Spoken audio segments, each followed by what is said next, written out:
सुप्रभात, सुदिनमस्तु, शुभमस्तु। कैसे हैं विद्यार्थियों? प्रतियोगी परीक्षा की तैयारी चल रही है और आशा करता हूं कि आप अच्छे से घर पर तैयारी कर रहे होंगे। अलग अलग विषयों की कक्षाएं चल रही हैं और सभी कक्षाओं का बड़े मनोयोग से आप अध्ययन कर रहे होंगे। और हमारा पूरा प्रयास यही है कि इन कक्षाओं के माध्यम से ऐसी बारीकी का ज्ञान आपको देना जिससे प्रतियोगी परीक्षा में किसी प्रकार का प्रश्न अगर आ जाए तो हम उसको आसानी से हल कर सकें। तो विद्यार्थियों, मैं हूं मयंक चतुर्वेदी और आज हम पढ़ने जा रहे हैं हिंदी की कक्षा में संधि के ज्ञान को। और संधि के ज्ञान में हम बात करेंगे आज व्यंजन संधि की। व्यंजन संधि की पूर्व में कक्षा हो चुकी है। आज हम कुछ नए नियमों को लेकर के आपसे बात करेंगे। तो कल हमने व्यंजन संधि के 4 नियम पढ़े थे। आज 5वां नियम मैं आपके सामने रखूँगा और बड़े ध्यान से इसको देखना है। एक बार ध्यान से देखने पर लाभ ये होगा कि हमें वो चीज़ समझ में आ जाएगी और फिर दूसरा कोई उदाहरण भी यहाँ बताया जा रहा है उसके इतर भी अगर आपके सामने आ जाता है तो आप आसानी से उसको हल कर सकते हैं। तो शुरू करते हैं आज की कक्षा व्यंजन संधि से, व्यंजन संधि के 5वें नियम से।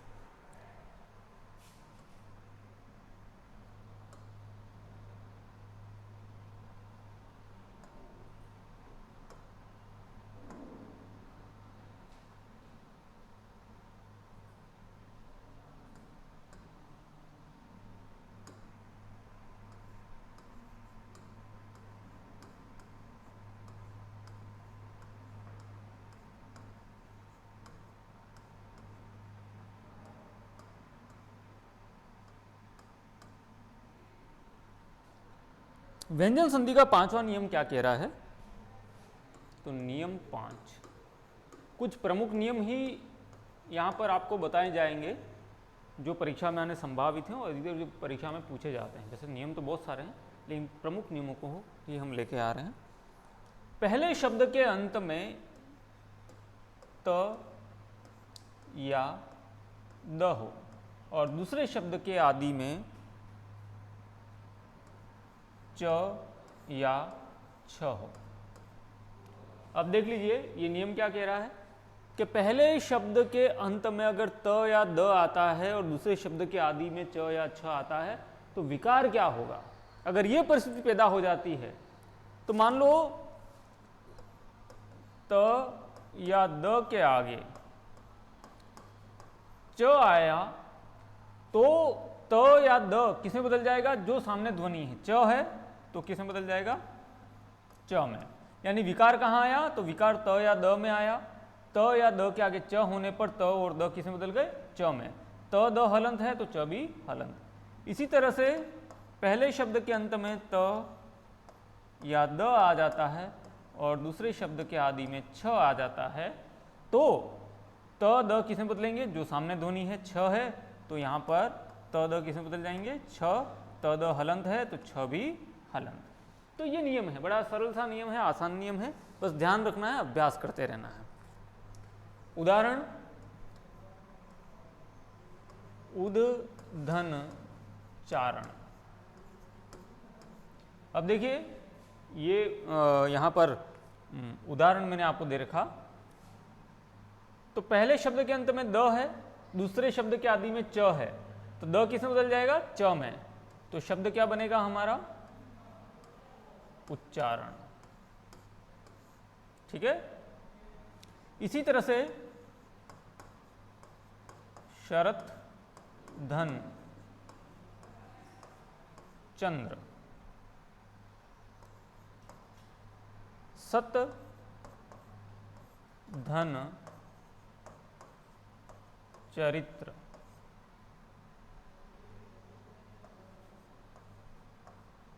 उध धन छिन्न और उद धन छेद। ये उदाहरण कुछ मैंने आपके सामने रखे हैं इसी नियम के अंतर्गत। तो इन उदाहरणों को हम देखते हैं कि किस प्रकार से इन उदाहरणों को हम हल करेंगे इस नियम के अंतर्गत। तो शरत धन चंद्र पहला उदाहरण आपके सामने है। पहले शब्द के अंत में आप देख रहे हैं यहाँ पर त है और दूसरे शब्द के आदि में च है, तो त किस में बदल जाएगा? च में। ठीक है, इस तरह से। तो यहाँ पर ये हो गया च आधा, त आधा है तो च भी आधा, तो ये हो गया शरद चंद्र। तो शरद चंद्र शब्द का संधि विच्छेद क्या होगा? तो यहाँ पर आप बता सकते हैं शरद धन चंद्र, शरद चंद्र का संधि विच्छेद होगा। अब देखिए सत धन चरित्र, अच्छा चरित्र, तो त के आगे च है तो त किसमें बदल जाएगा? च में, तो ये हो गया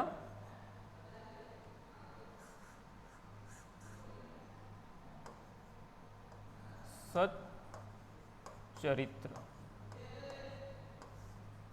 और उद धन छिन्न, तो ये क्या होगा? उच्छिन्न। इसी तरह से उद धन छेद, तो द के आगे छ आ रहा है तो द किस में बदल जाएगा? छ में बदल जाएगा। द आधा है तो छ भी आधा।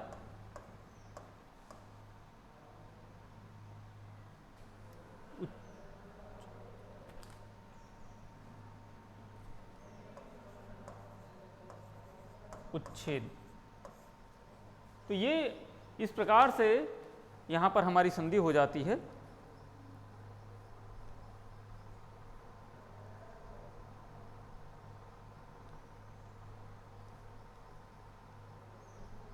चलिए नियम 6 चलते हैं।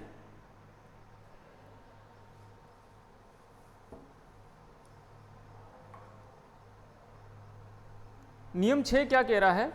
तो त द के आगे झ या ल आ जाए,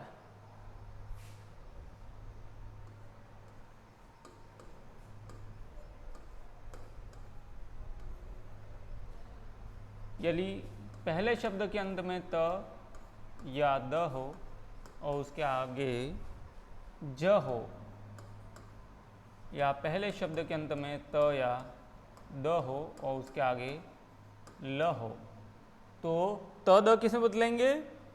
त द बदल जाएंगे किस में? झ में। और त द किस में? ल अगर आ गया तो ये हो जाएगा ल। ठीक है, तो यहाँ पर देखते हैं ध्वनि कहाँ पर बदल रही है, तो ध्वनि ये बदल रही है। ठीक है, तो इस तरह से यहाँ पर ध्वनियाँ बदल जाएंगी। उदाहरण मैं आपके सामने रखता हूँ। जगत धन जननी, तो यहाँ पर त के साथ त के आगे क्या आ रहा है? ज आ रहा है, तो ये किस में बदल जाएगा? ज में। तो ये क्या हो जाएगा? जगत जननी। इसी तरह से दूसरा उदाहरण देखें। उद धन जैनी, तो ये क्या हो जाएगा?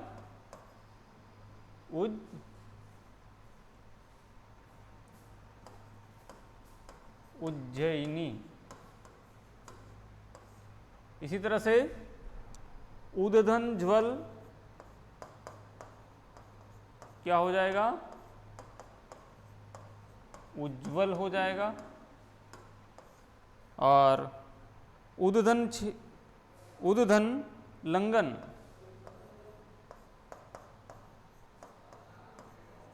किसमें बदल जाएगा?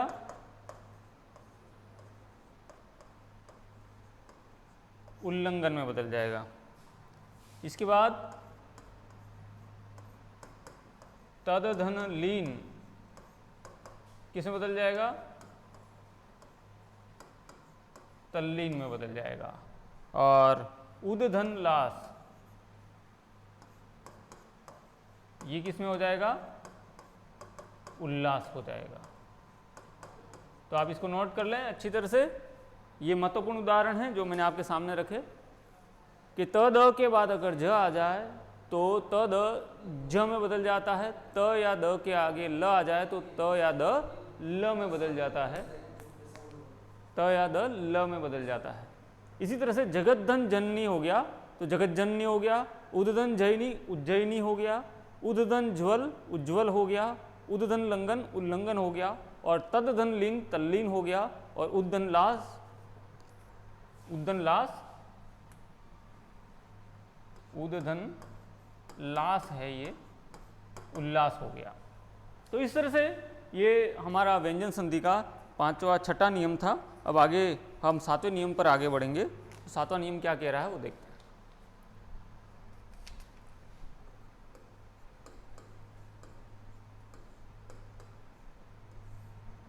अब नियम 7, अब इस नियम 7 में त द के आगे अगर छ आ जाए,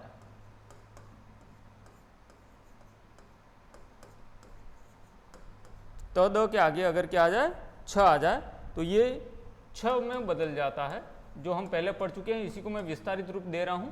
अब कैसे, तो देखते हैं। ऊद धन, ये हो गया श्वास, ठीक है। ऊद धन श्वास क्या हो गया। अब यहां पर द के आगे क्या आ रहा है, श आ रहा है ना। तो यहां पर क्या हो जाएगा, ये उच्छ्वास। इसी तरह से उद्दन शास्त्र,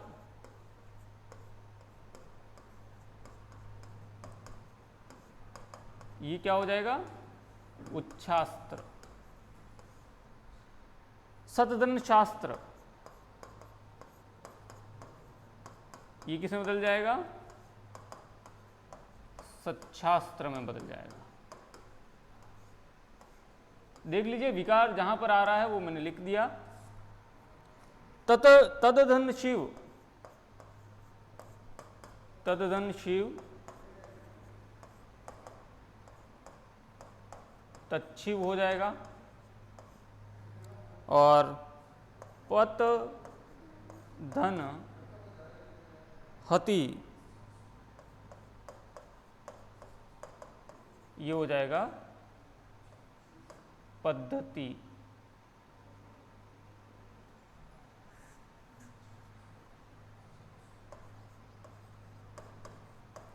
तो ये 7वां नियम हो गया हमारा। जल्दी से आगे बढ़ते हैं 8वें नियम की ओर। अब 8वां नियम क्या कह रहा है,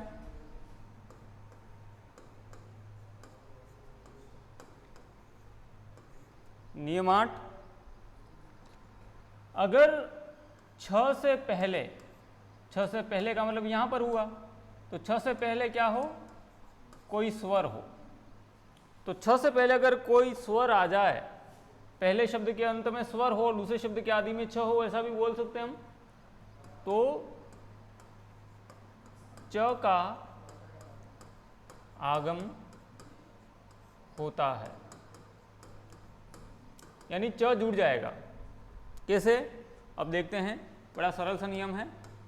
आधन छादन, अब यहां पर छ से पहले स्वर आ रहा है, तो च जुड़ जाएगा, तो क्या हो जाएगा, आच्छादन हो जाएगा। इसी तरह से विधन छेद, क्या हो जाएगा, विच्छेद, क्योंकि छ से पहले कौन सा स्वर आ रहा है, छोटी ई आ रहा है। व में छोटी जुड़ा तो वी बन गया, तो क्या जुड़ गया, च आधा जुड़ गया। इसी तरह से अनुधन छेद, ये हो जाएगा अनुच्छेद।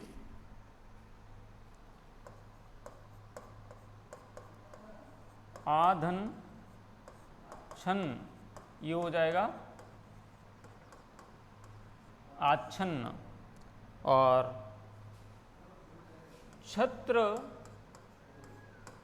धन छाया, क्या हो जाएगा, छत्र छाया। और स्वधन छंद, क्या हो गया, स्वच्छंद। अब देख लीजिए यहां पर आधन छादन, छ से पहले आ स्वर आ रहा था तो च जुड़ गया, आच्छन्न आच्छादन हो गया।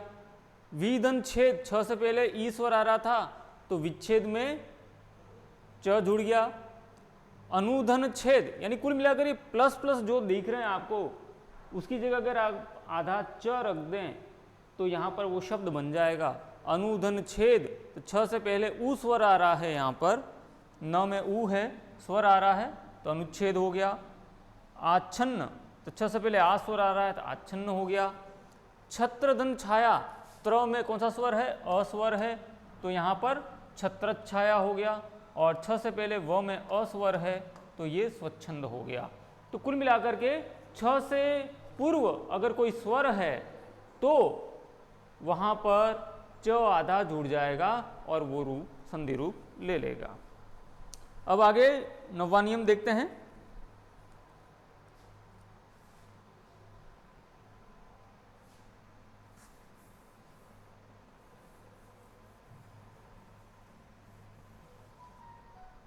अब 9वें नियम में क्या है, पहले शब्द के अंत में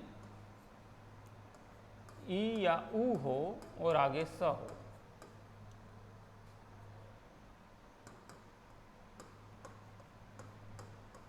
स का श हो जाता है। अब देखिए ये नियम क्या कह रहा है कि पहले शब्द के अंत में अगर स्वर हो, स्वर भी कौन से, छोटी ई छोटा ऊ, यानी कि ई और ऊ हो और आगे क्या हो, स हो, तो विकार कहाँ आएगा, तो विकार आएगा आपका स में आएगा और स किस में बदल जाएगा, श में बदल जाएगा। देख लेते हैं, बड़ा अच्छा नियम है ये भी। सुधन समा, एक बार मैं लिख देता हूं फिर आपको ये करवा दूंगा। सुधन स्मिता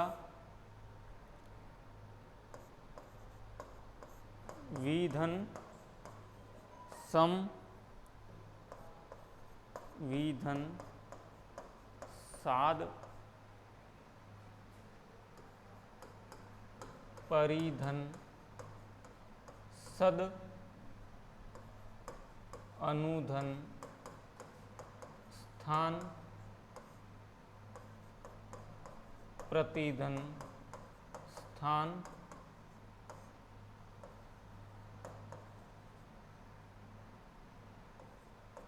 युधिधन स्थिर।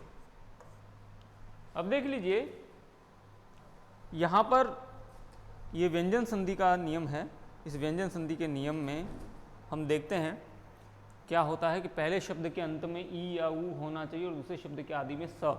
तो स जो है वो बदल जाता है, विकार स में आता है और वो स किस में बदल जाता है, श में बदल जाता है। तब देख लीजिए पहला शब्द सुधन समा, स में कौन सा स्वर है, ऊ है, आगे स है तो स बदल जाएगा श में, तो ये क्या हो जाएगा, सुषमा हो जाएगा। ठीक है, तो सुषमा शब्द का संधि विच्छेद क्या होगा, तो सुधन समा। और सुषमा शब्द कौन सी संधि का उदाहरण है, तो व्यंजन संधि का उदाहरण है। अब देखिए सुधन स्मिता, पहले शब्द के अंत में यहाँ पर कौन सा स्वर है, अंत में ऊ स्वर है और आगे स आ रहा है, तो यहाँ पर भी श बनेगा, आधा स है तो श भी आधा, तो कैसे लिखेंगे, सुष्मिता। अब आगे देखते हैं विधनसम, व में कौन सा स्वर है, तो छोटी की मात्रा लग रही है तो ऋस्व ई है, आगे स आ रहा है तो स से पहले ई स्वर जुड़ रहा है तो यहाँ पर स किस में बदल जाएगा, श में, तो ये हो जाएगा विषम। तो विषम शब्द कौन सी संधि का उदाहरण है, व्यंजन संधि का उदाहरण है और उसका संधि विच्छेद क्या होगा, विधन सम होगा। इसी तरह से विधन साध, तो यहाँ पर वी में ई स्वर है, आगे सा है तो स किस में बदल जाएगा, श में, तो ये शाह हो जाएगा और ये बन गया आपका विषाद। चलिए परिधन सद, परिधन सद, स के पूर्व में ऋस्व ई आ रहा है, आगे स आ रहा है तो फिर श बनेगा और शब्द बन जाएगा परिषद। इसके बाद अनुधन स्थान।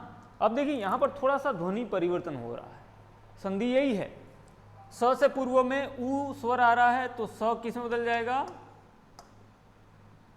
श में बदल जाएगा।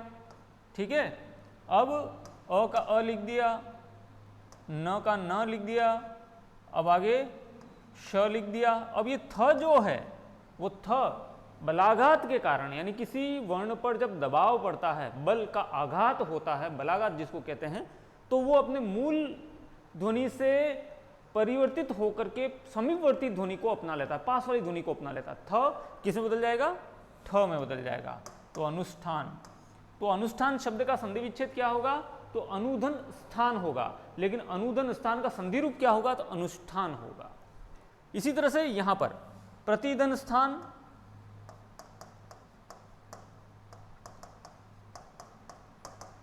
तो प्रति आधा श और थ बदल जाएगा ठ में, प्रतिष्ठान हो जाएगा। और इसी तरह से यहाँ पर यही चीज है।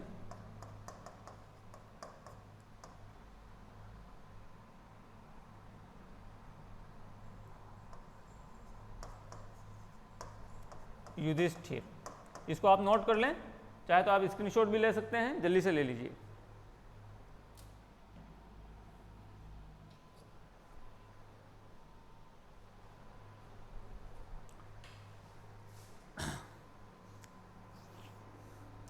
चलिए अब आगे बढ़ते हैं अगले नियम की ओर। 10वां नियम क्या कह रहा है?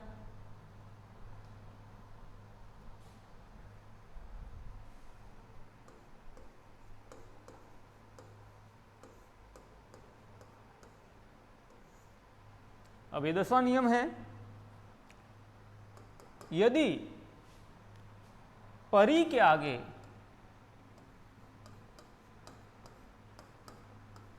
कृत कार करण कर्ता शब्द जुड़े, यानी पहले शब्द के अंत में क्या हो?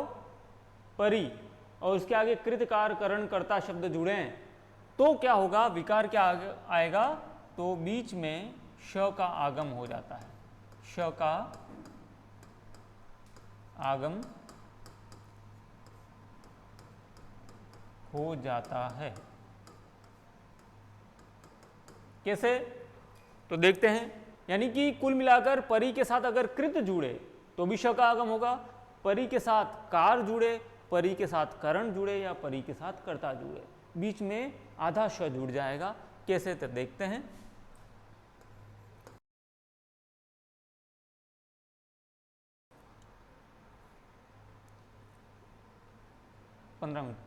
परिधन कृत, ये हो जाएगा, क्या हो जाएगा? परिष्कृत। अब देखिए, परिधन कृत, तो श का आगम हो गया, तो शब्द क्या बन गया हमारा? परिष्कृत बन गया। इसके बाद परिधन कार जोड़ा, तो क्या बन गया? परिष्कार बन गया।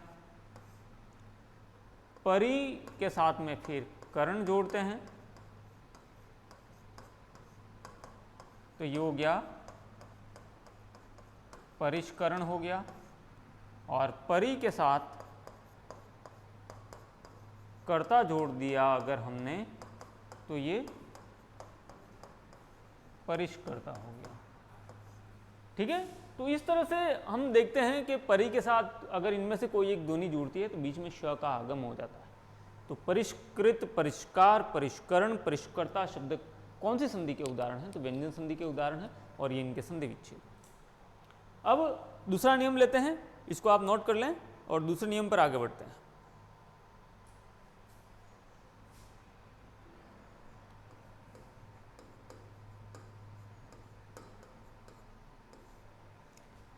ठीक उसी तरह से अभी पहला वाला जो नियम पढ़ा, सम के साथ कृत कार करण कर्ता जुड़े, सम के साथ कृतकार करण कर्ता जुड़े, तो क्या विकार आएगा? तो सबसे पहले म का अनुस्वार होगा, जो हमने पढ़ा था एक नियम व्यंजन संधि में, म के साथ कोई भी वर्ण जुड़े 25 व्यंजनों में से 5 वर्गों में से, तो म का अनुस्वार हो जाता है। तो म का अनुस्वार हो जाता है।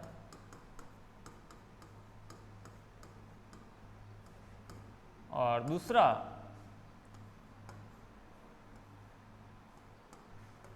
स का आगम हो जाता है।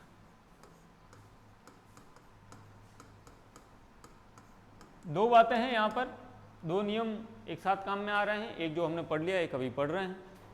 तो सम के साथ अगर कृत कार करण कर्ता जुड़े तो म का क्या हो जाएगा, सबसे पहले तो म अनुस्वार में बदल जाएगा। हम पढ़े थे कि म के आगे क से लेके म तक कोई भी वर्ण हो तो म अनुस्वार में बदल जाता है। अब इसके बाद दूसरा स का आगम हो जाता है, जैसे पूर्व में पढ़ा था श का आगम हो रहा था, परिधन कृतकार करण कर्ता में श का आगम हो रहा था, परिष्कृत परिष्कार परिष्करण परिष्कर्ता ये शब्द बन रहे थे। बिल्कुल उसी तर्ज पर यहाँ पर स का आगम हो रहा है। अब देखते हैं शब्द क्या बनता है। तो सम धन कार,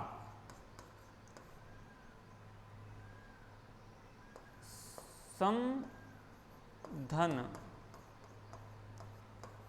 कृत और सम धन करण और समधन कर्ता। अब देखते हैं म के आगे क से लेके म तक कोई भी वर्ण हो तो म अनुस्वार में बदलता है, तो हमें ध्यान रखना है म का क्या हो जाएगा, अनुस्वार हो जाएगा। ये अनुस्वार हो गया। और क्या आ जाता है, स का आगम हो जाता है, स का आगम, तो ये स का आगम हो गया, पीछे के शब्द लगा दिए, तो शब्द क्या बना, संस्कार। इसी तरह से समधनकृत म के आगे अगर कोई भी वर्ण क से लेके म तक तो म का अनुस्वार, तो ये अनुस्वार हो गया, आगे स का आगम और पीछे लगा दिया कृत, तो शब्द क्या बना, संस्कृत। इसके बाद समधन करण, तो ये हो जाएगा संस्करण। इसी तरह से समधन कर्ता, तो यहां पर क्या हो जाएगा, ये संस्कर्ता। नोट कर लीजिए इसको।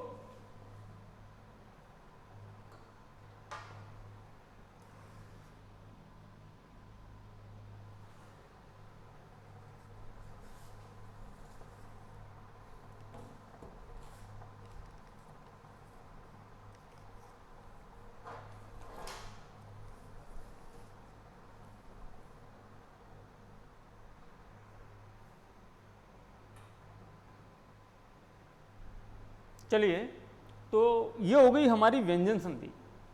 स्वर संधि में हमने पढ़ लिया स्वर संधि को, व्यंजन संधि को पढ़ लिया, जितने भी नियम थे। कल हम बात करेंगे विसर्ग संधि की। तो स्वर संधि, तो सबसे पहले हमें ध्यान रखना, परीक्षा में प्रश्न जो मैंने पहले ही बताया, संधि शब्द का अर्थ क्या होता है, मेल मिलाप जोड़, ठीक है, ये प्रश्न पूछ सकता है, तो ध्यान रखना है। दूसरा, संधि में संधि किसकी होती है, शब्दों की या ध्वनियों की, ध्वनियों की संधि होती है। पहले शब्द की अंतिम ध्वनि और दूसरे शब्द की आदि ध्वनि की संधि होती है, ठीक है, एक चीज ये ध्यान रखनी है। संधि किन किन की होती है, तो स्वरों की होती है, व्यंजनों की होती है, ठीक है। तो स्वर के साथ स्वर का मेल स्वर संधि कहलाता है, परिणाम में भी स्वर स्वर संधि कहलाता है। व्यंजन संधि किसे कहते हैं, तो व्यंजन संधि स्वर के साथ व्यंजन का मेल, व्यंजन के साथ व्यंजन का, या व्यंजन के साथ स्वर का मेल और जो भी विकार है व्यंजन संधि। विसर्ग संधि कल पढ़ेंगे, उसके बारे में मैं कल बताऊंगा। लेकिन स्वर संधि के भेद भी याद रखिएगा, दीर्घ संधि, गुण संधि, वृद्धि संधि, यण संधि और अयादि संधि, ये पांचों प्रकार की संधियाँ स्वर संधि मैंने आपको पढ़ा दी हैं, इनका अभ्यास करते रहिएगा। व्यंजन संधि के जितने भी नियम हैं उनका अभ्यास करते रहिएगा। नंबर 1 पर जो नियम है व्यंजन संधि का, वो सबसे ज़्यादा महत्वपूर्ण है, जो पहले नंबर पर है वो महत्वपूर्ण होता है, हमेशा ये ध्यान रखना है। चलिए, तो कल बात करेंगे विसर्ग संधि की, तब तक अभ्यास करते रहिए। आपका बहुत बहुत धन्यवाद।